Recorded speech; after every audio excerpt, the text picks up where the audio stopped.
Hello friends, मैं हूं सन्मय प्रकाश और आप देख रहे हैं यूट्यूब चैनल सरकारी जॉब न्यूज़। कई इंपॉर्टेंट टॉपिक है इस करंट अफेयर्स वीडियो में। आंध्र प्रदेश की नई राजधानी, उसके बारे में जानेंगे। अरब देश ने एक सिटी का नाम हिंद सिटी कर दिया है, क्या मतलब है इसका हिंद का वहाँ पर, वो भी जानेंगे। एनसीसी की एक रैली हुई और उसमें स्मारक सिक्का प्राइम मिनिस्टर नरेंद्र मोदी ने जारी किया। सुप्रीम कोर्ट ने चार्जशीट को एक खास दर्जा दिया है और भी कई टॉपिक है, कई क्वेश्चन हैं, उस सब पर बात करेंगे।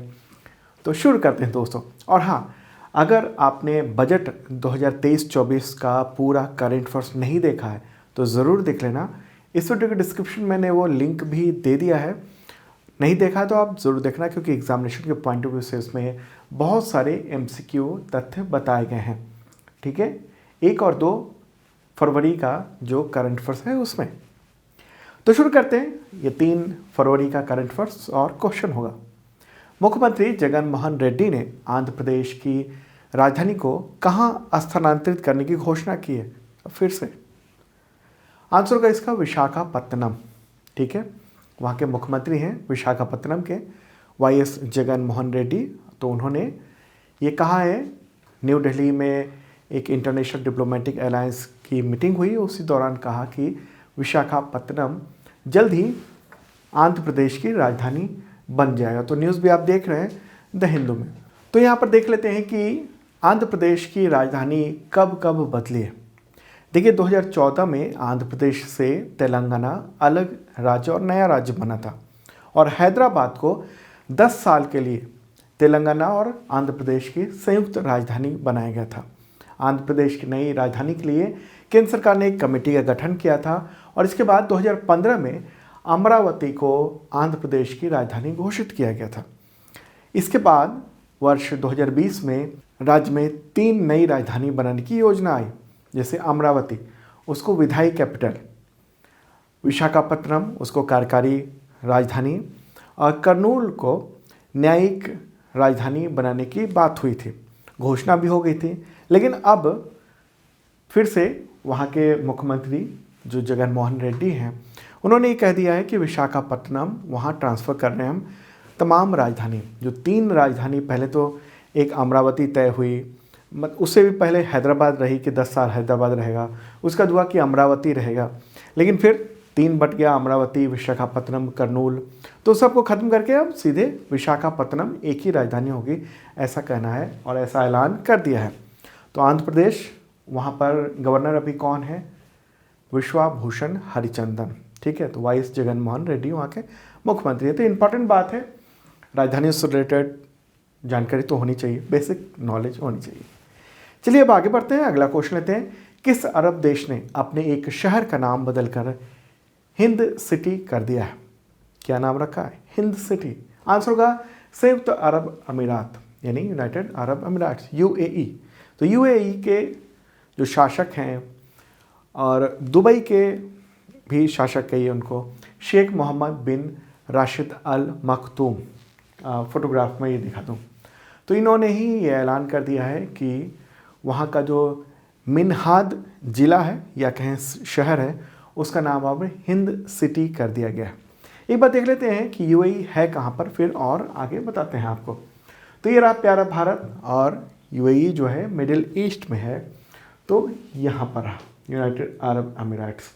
ओके, और यहीं पर ये दुबई इलाका है, क्षेत्र है, बड़ा सा एक प्रांत समझ लीजिए। तो दुबई के ही एक हिस्से में ये हिंद सिटी नाम रखा गया है।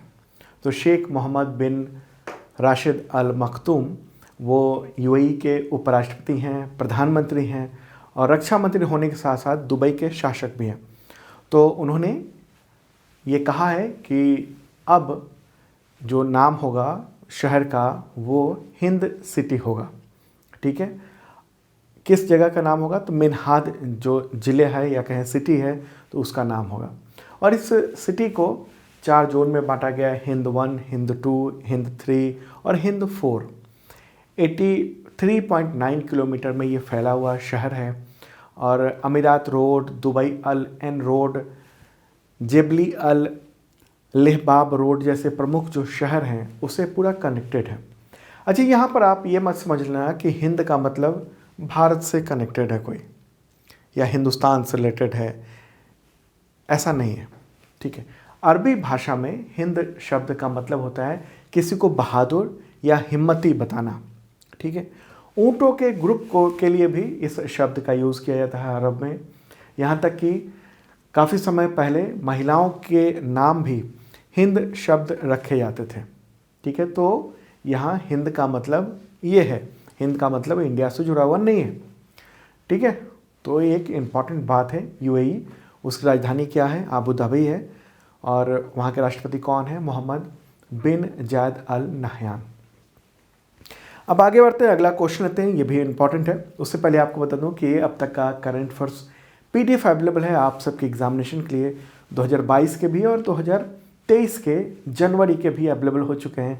तो जिन लोगों ने डाउनलोड नहीं किया है, जाकर जो सरकारी जॉब में उसका ऐप है गूगल प्ले पर, वहाँ से डाउनलोड कर सकते हैं और वो डाउनलोड कर पाएंगे मेंबरशिप जिन लोगों ने लिया है।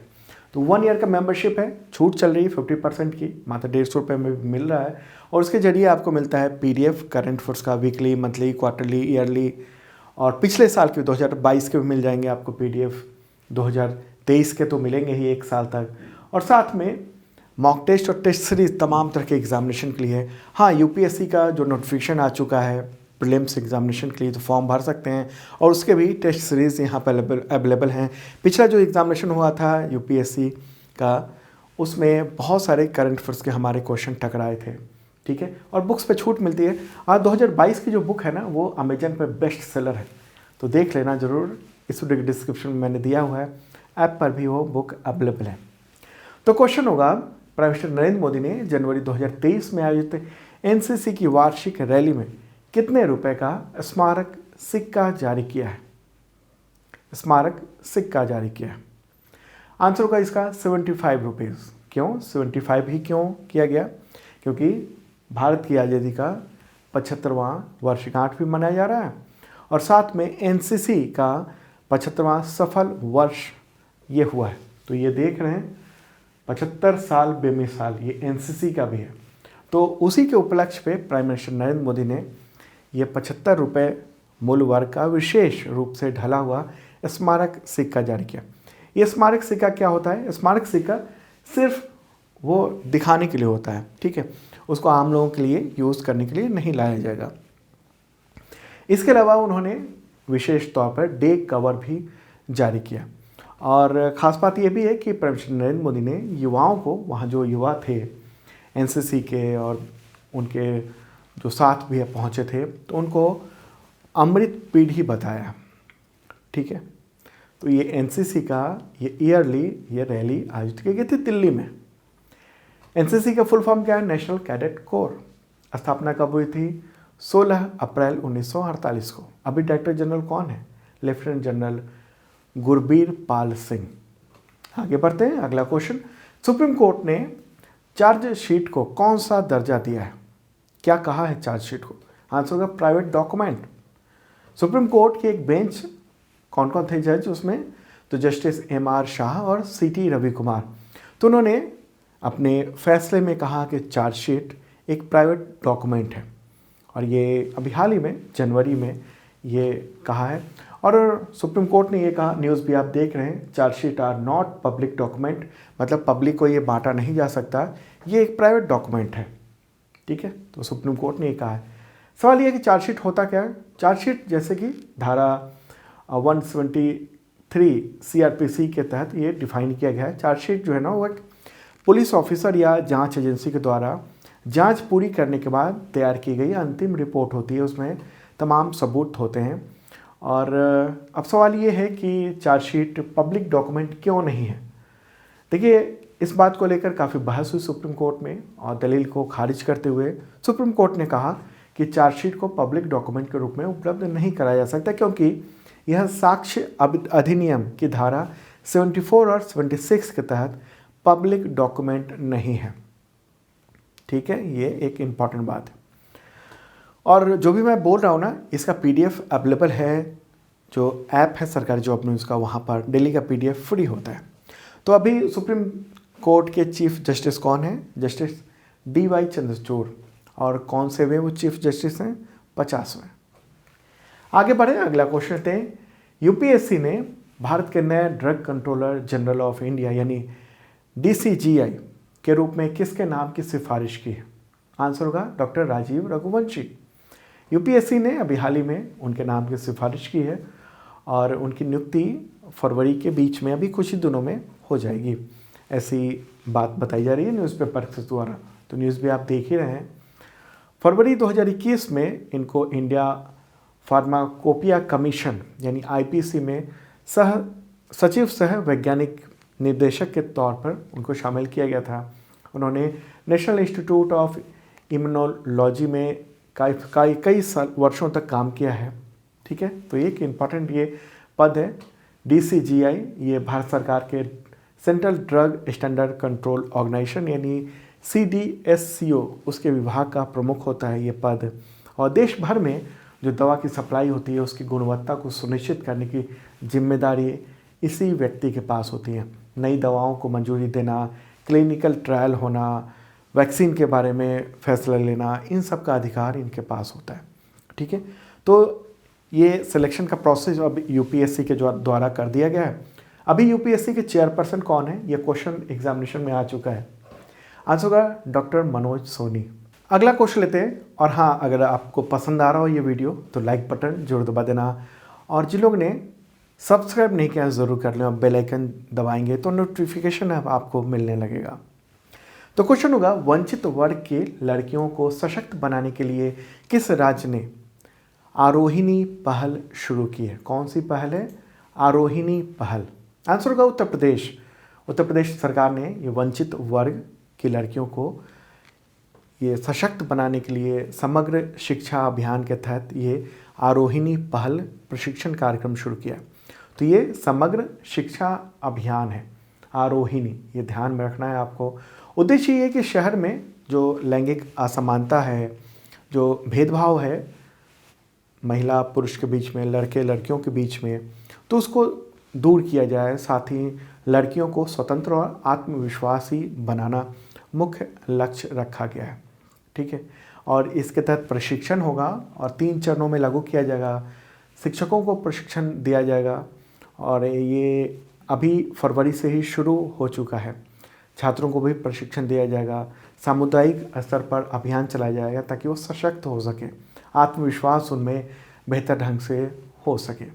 ठीक है, और बहुत सारी जो प्रथाएं हैं जैसे बाल विवाह है, हालांकि यूपी में बहुत कम है, न के बराबर देखने को मिलता है, तो उसको रोकने का काम, घरेलू हिंसा एक प्रमुख मामला है, उसको ख़त्म कैसे किया जाए।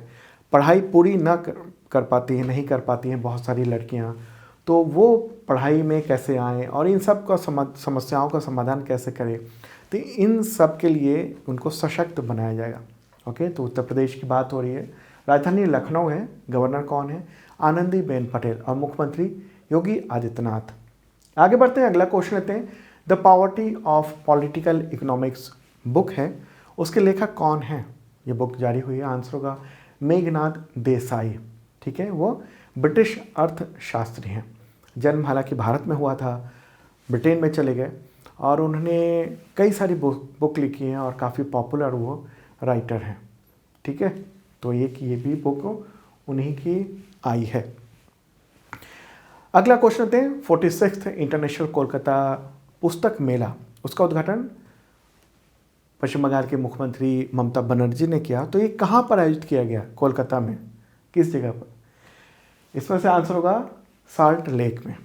ठीक है, 31 जनवरी से 12 फरवरी तक ये आयोजन चल रहा है और मुख्यमंत्री ममता बनर्जी ने इसका उद्घाटन किया साल्ट लेक में। ये 46th international Kolkata book fair है। ठीक है, और इस उद्घाटन समारोह में बहुत सारे दुनिया के और भारत के जो प्रमुख लेखक हैं वो सब पहुंचे थे। साल्ट लेक है क्या? साल्ट लेक जो है ना, वो एक आवासीय इलाका अब बन चुका है, काफ़ी हरा भरा इलाका है। और साल्ट लेक के सेंट्रल पार्क में एक इलाका है और वहाँ पर पक्षी बहुत सारे देखे जाते हैं। उस जगह का नाम है साल्ट लेक। ठीक है, तो ये उद्घाटन करते हुए ये फोटोग्राफ आप देख रहे हैं। पश्चिम बंगाल में ये आयोजन हुआ है, मुख्यमंत्री ममता बनर्जी हैं। गवर्नर कौन है वहाँ के? CV आनंद बोस हैं। राजधानी कोलकाता, सबको पता होगा। अगला क्वेश्चन लेते हैं, भारतीय तट रक्षक दिवस कब मनाया जाता है? आंसर होगा 1 फरवरी को। Okay, Indian coast guard day 1 फरवरी को मनाया जाता है।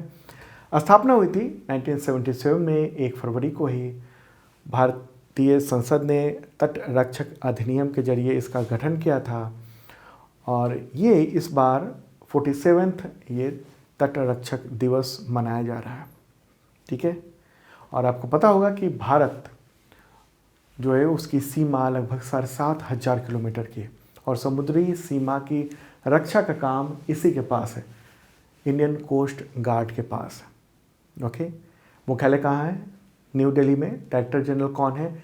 वीरेंद्र सिंह पठानिया। अगला क्वेश्चन, विश्व आर्द्र भूमि दिवस कब मनाया जाता है? World wetland day.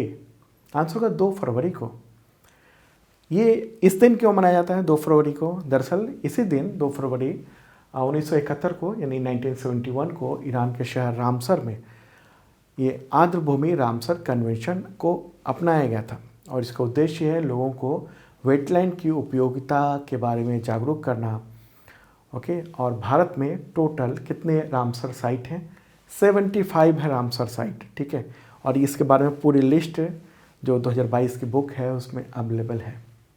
ठीक है, और थीम क्या है इस दिवस की? Wetland restoration. तो दोस्तों ये था इंपॉर्टेंट करंट अफेयर्स। कैसा लगा कमेंट बॉक्स में बता सकते हैं। अब कल मॉर्निंग को देखना मत भूलना, अब डेली मॉर्निंग को आएगा। ओके, और मेंबरशिप आप सबके लिए ही है, आपके एग्जामिनेशन के लिए। अब मिलते हैं कल मॉर्निंग को।